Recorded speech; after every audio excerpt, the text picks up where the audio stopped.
Hey, it's Courtney Barriger, your host of Environmental Style Now, the A to Z podcast on all that is sustainable fashion.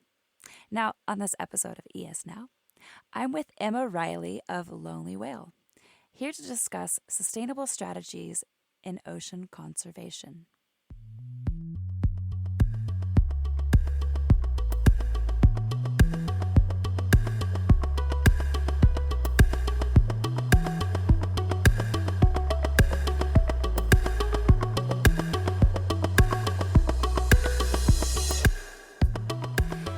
Hey, I'm Courtney Barriger, and this is ES Now.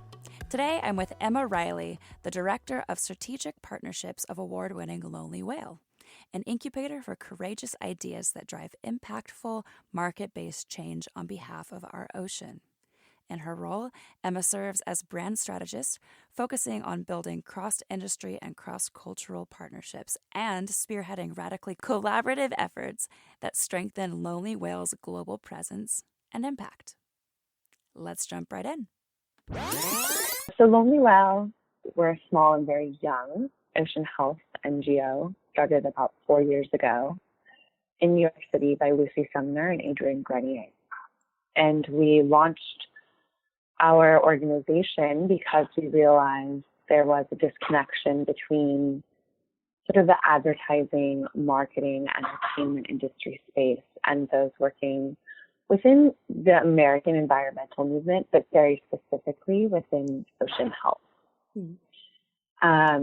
We realized that if there were a direct connection between the strategies that are successful in terms of selling a consumer a product and those that are attempting to sell a consumer the importance of ocean conservation, we may be able to get further faster and create better, bigger, stronger, more widespread impact. I see. So it's sort of like using consumerism, which is something that you really can't change, but shifting that gear through partnerships. That's exactly it. So I run our pop culture campaigns and I run many of our major global partnerships. And what that means is I sort of am constantly researching trend and forecasting where trend will go across the individual consumer, across sort of the ocean conservation space. So what people are working on, where and when and why, and then as well across brand CSR. So what people, what companies, what major corporations are committing to and how are they working on it. I then develop sort of a portfolio of who we'd like to partner with and go after them. My background is in marketing and advertising, creative strategy and whatnot. That work is sort of key to success in terms of the Lonely Whale portfolio.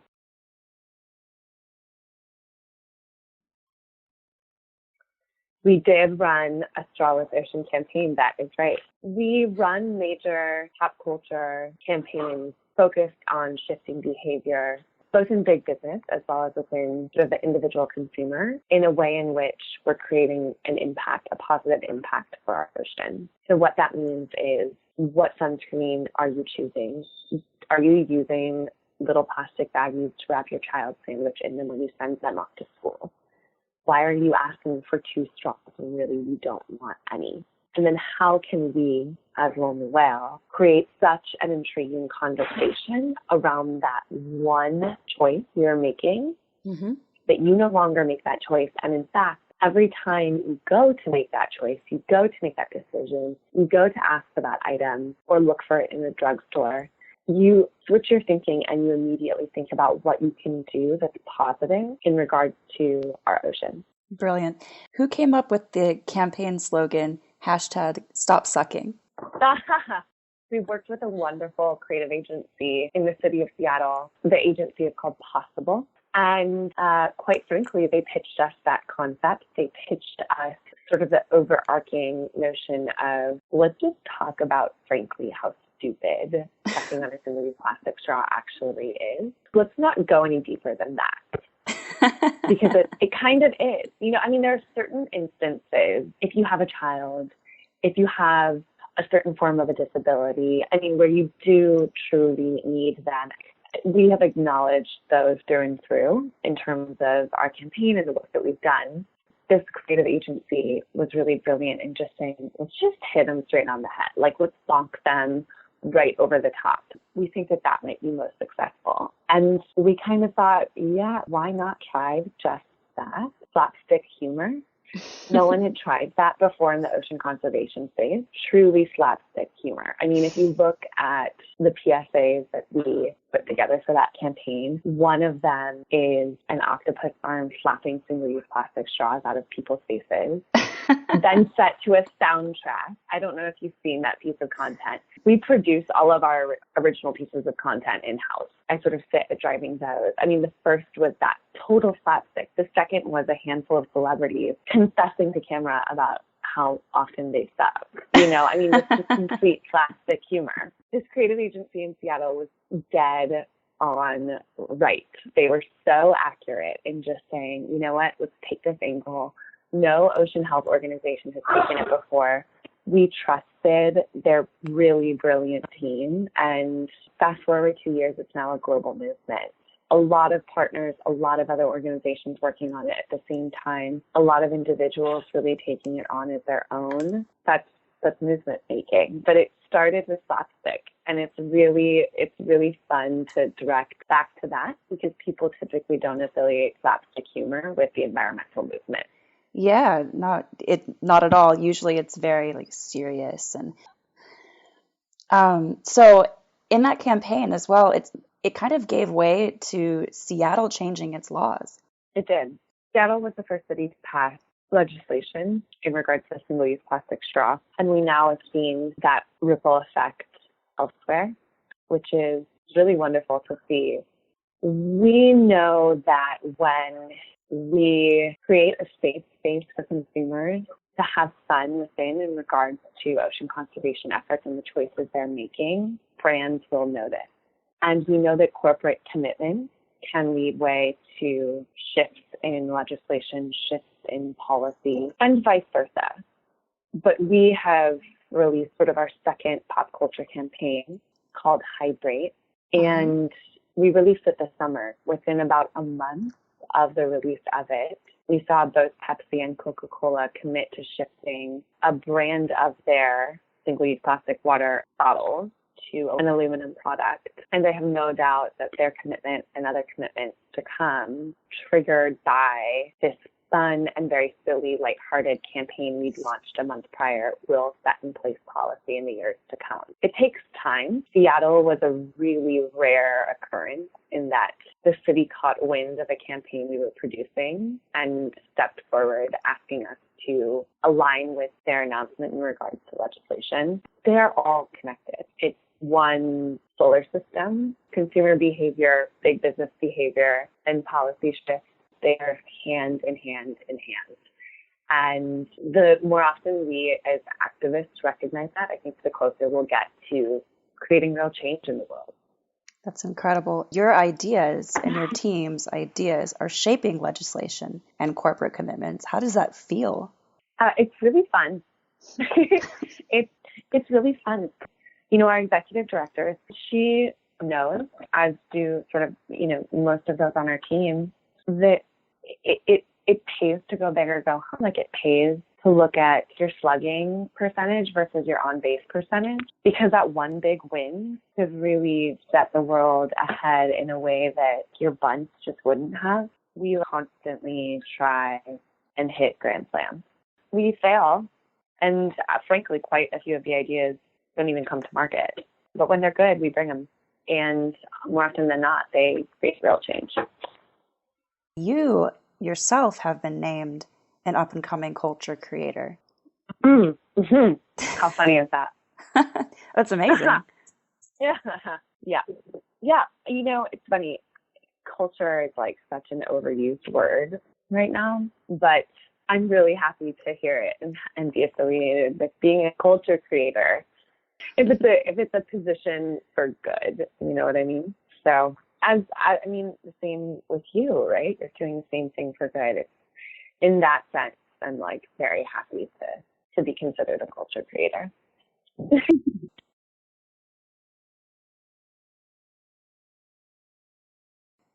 Yeah, well, oh gosh. what's sad to say is it all surprises me on a daily basis. It's like a bummer that essentially everything that I interact with on a daily basis used to surprise me. And now I just am a bit numb by it because there's so much. I mean, there's just so much being thrown at us all the time. I think one of the things that still does surprise me, sort of complementary to it, is like the lack of awareness about it. It's really just so how the fashion industry is one of the lead polluters in the world. It really doesn't matter what list it is, top 5 industries. And, something that surprises most consumers, A, is that that's the case, but also B, that plastic is oil. And so the oil industry is constantly looking at what products can we begin to literally push more and more and more plastic into, wherein consumers wouldn't notice it, they wouldn't be aware of it. They're still going to purchase it, even with what's become now a global movement, a global trend in regards to the reduction of single-use plastic and consumerism, at least in like the first world. And I would bet that unless the fashion industry really steps up in a big way at a mass consumer level, so I'm talking about sort of your American mall brands, that more and more and more oil and plastic will be pumped into the industry because it can be hidden in the industry. That always surprises me, A, that the industry is just up there with what you eat, and so on and so forth. And then as well as just most people have no idea. They just don't know. They don't realize it. And frankly, I don't think that it's that they don't want to know. I'd say that in some other spaces, it might be that consumers just don't want to pay attention to, for example, what's in their sunscreen. Mm-hmm. And is it harming coral reefs? They don't want to pay attention to that because they want to go on vacation and they don't want to have to spend an extra $10 on sunscreen that they'll use for 5 days. But I think in the fashion industry, in fact, people would care. It hasn't gotten to Middle America. It's not in Nebraska, this dialogue, this narrative. Let's be a little bit more aware about what you're wearing because the industry as a whole is a pretty big pollutant. It hasn't gotten to it hasn't gotten to Omaha. It hasn't gotten to... I'm from Jacksonville. Truly. Oh, no way. Yeah. Oh my gosh, that's crazy. Well, it got to you. But you know what I mean. Anyways, hard statistics, 9% of all plastic is recycled. That's it. Wow. Globally. That's nothing. That's it. All plastic. Single-use plastic. What's crazier than that? Tetra Pak, so the boxed waters of the world. Uh-huh. And the product is used for soup and for milk. And it's supposedly, a healthier alternative to single-use plastic. Guess how often it's recycled? Oh, well, if you said 9%, I'm going to go with 5%. 2%. Oh my God. Yeah. So what's surprising to me, again, is just how little we are aware of what's going on. And that's from producer all the way down to consumer. You look at boxed water and you think, oh my gosh, yes. I found an alternative to the single-use plastic water bottle. Well, in fact, chances are that single-use plastic water bottle you're purchasing would be recycled. Wow. And then whereas is it because people aren't aware that they can put that in the recycle bin and they're just putting it in the trash? So it's sort of a variety of different issues. The American if we're looking at the United States, but globally this is certainly the case. Recycling infrastructures are completely broken. Single-use plastic, because it isn't a layered product, more often than not, it depends on the plastic. But let's say single-use plastic water bottle is not a layered product. Easier to recycle within a mechanical recycling center, which is your average recycling center. Tetra Pak's layered, very layered. Cardboard, metal, plastic has to be stripped apart in order to be effectively recycled. Based on the municipality, based on the amount of money in the city, the recycling center doesn't have the mechanics to strip apart that product, recycle each layer as its own. It can't be recycled. That's one. Two, the way that we interact with recycling varies city by city, frankly, income by income. and is driven by ease. I spend about every other week in New York City. I am still, to this day, having lived in New York for a long time, spending more time than I'd like to admit still in New York, blown away by the fact that there aren't recycling bins on every corner. It makes it very, very, very difficult to put anything in recycling because most people don't go home during the day. You think about a New Yorker living in Manhattan, so your stereotypical New Yorker, they're out from 6 a.m. until 10 p.m. every night. That's what they moved to New York to do. Yeah. They're not recycling because the city hasn't invested in structures, spaces, bins, etc., to make it easy for the people that call Manhattan home to do that. Well, so recycling centers are funded locally, and it's a real problem. I believe that because being from Jacksonville, I was shocked to find out. So funny that you're from Jacksonville. Yeah, I know. I don't know why I said that. I must be psychic. That's so wild. Yeah, it's crazy. But yeah, I found out that they're no longer recycling plastic. It's just something that the municipality there decided not to do. And I was just shocked by it. I'm like, you guys, there's, almost 2 million people in this city. Can you imagine how much trash there is? Why would you stop? I'm assuming that they probably sent it to China, and this whole international thing has interrupted that. Yeah, I mean, we used to ship all of our trash elsewhere. What will happen now that we can no longer ship it to China is it has already started to head to the global south, so to parts of Southeast Asia, which are already in really dire situations. Yeah, the plastics problem it's an overwhelming issue when you begin to sort of have open dialogue about it like we are. I think what we can all do, which you have done, is focus on one very specific thing, right? So for us at Lonely, it's behavior change across the board, but it's behavior change. For yourself, the fashion industry, that then gives you sort of a nice bite-sized chunk to play within. And frankly, it could really move the needle.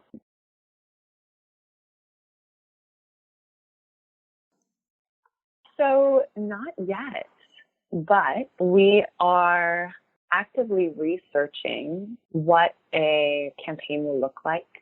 And we plan to launch one within a year. And we plan to do so in a way in which it'll really move the needle. So we're doing deep, detailed research on the subject, which is what we do with all of our major campaigns.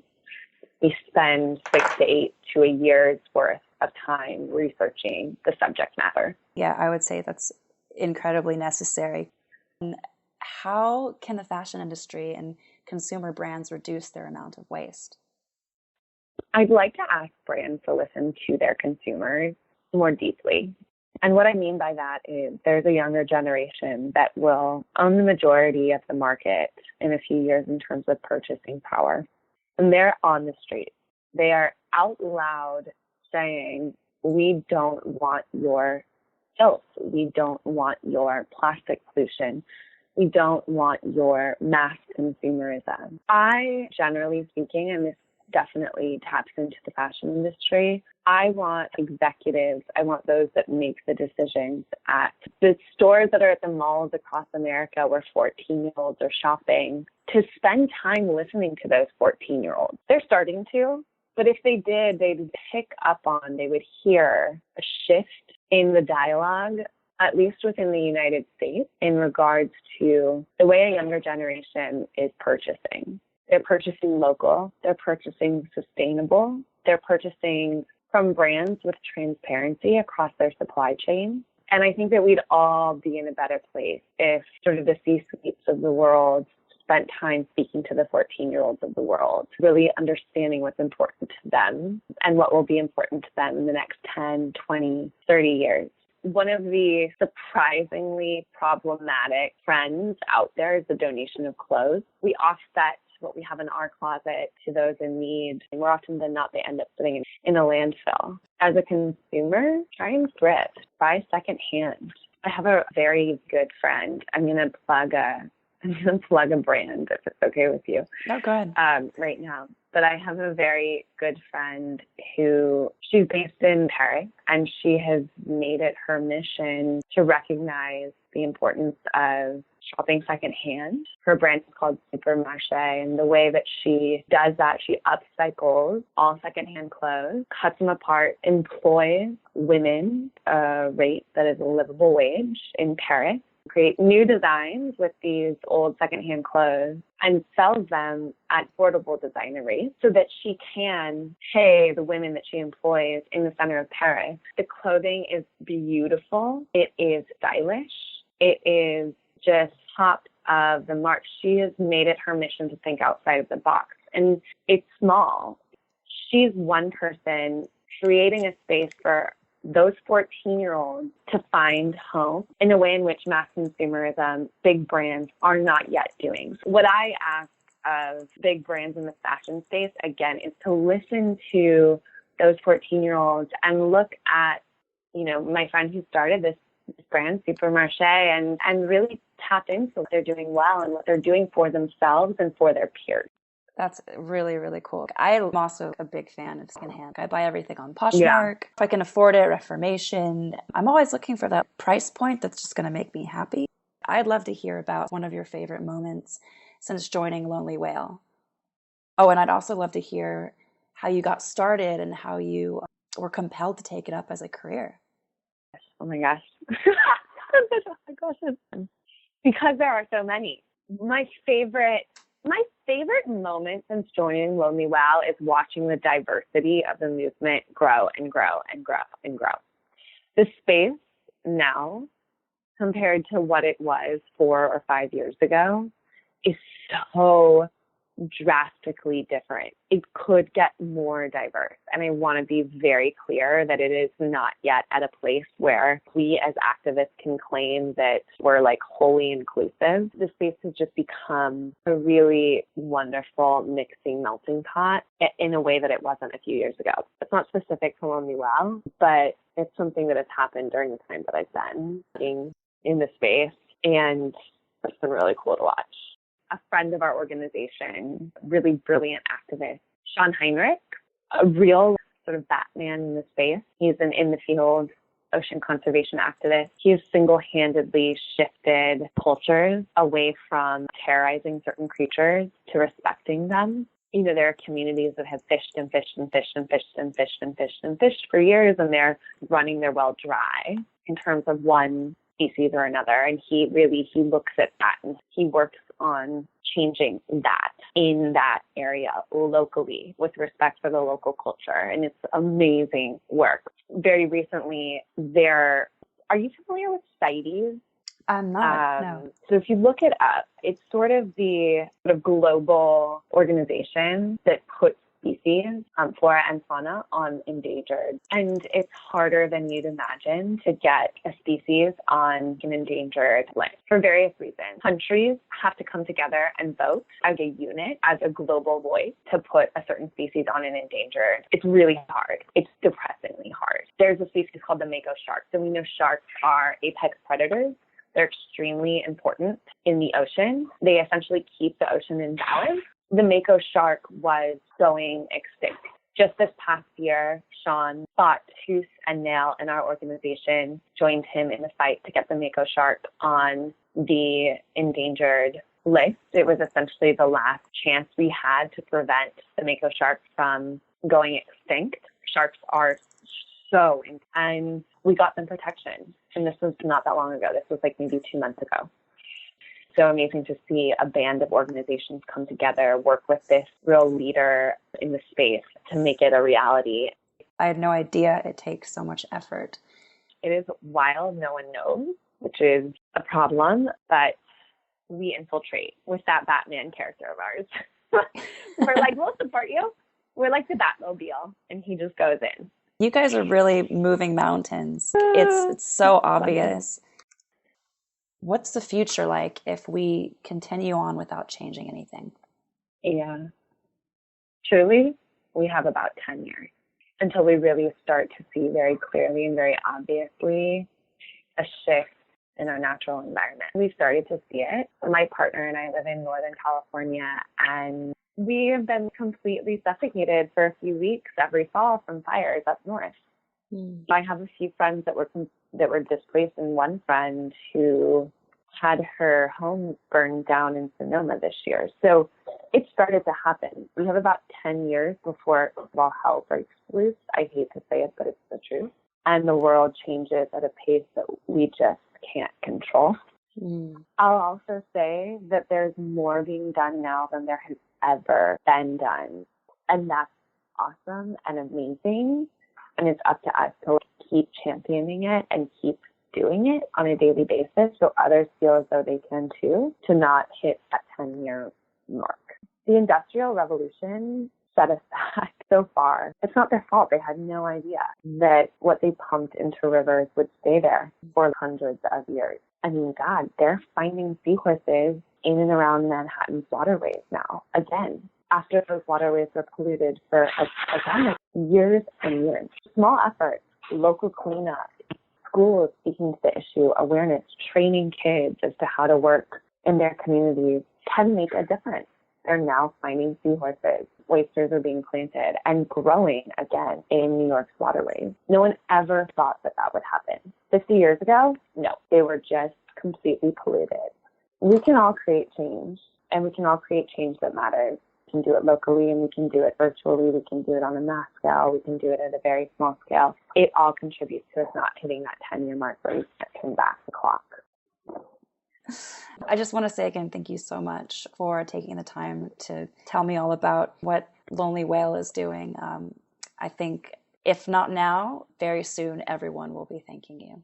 Well, thank you as well. It was so lovely connecting with you. All right. Bye. Bye. A huge thank you to Emma Riley of Lonely Whale. Your contribution to ocean conservation is already seeing an impact. May we all lose our straws and stop sucking. Now you can follow Lonely Whale on their Instagram at Lonely Whale, and also visit their website www.lonelywhale.org. Thank you for listening, and have an awesome February.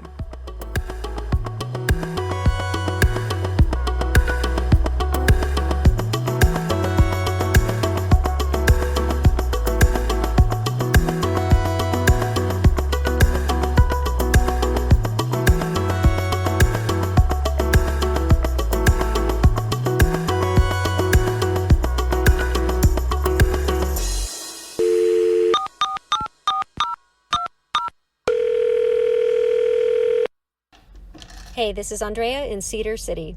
ES Now is a Holding Court production and is written and produced by Courtney Barriger. Music is by Parker Ainsworth. Fact-checked by Justin Howard. And a special thanks to Alexandra Shuck.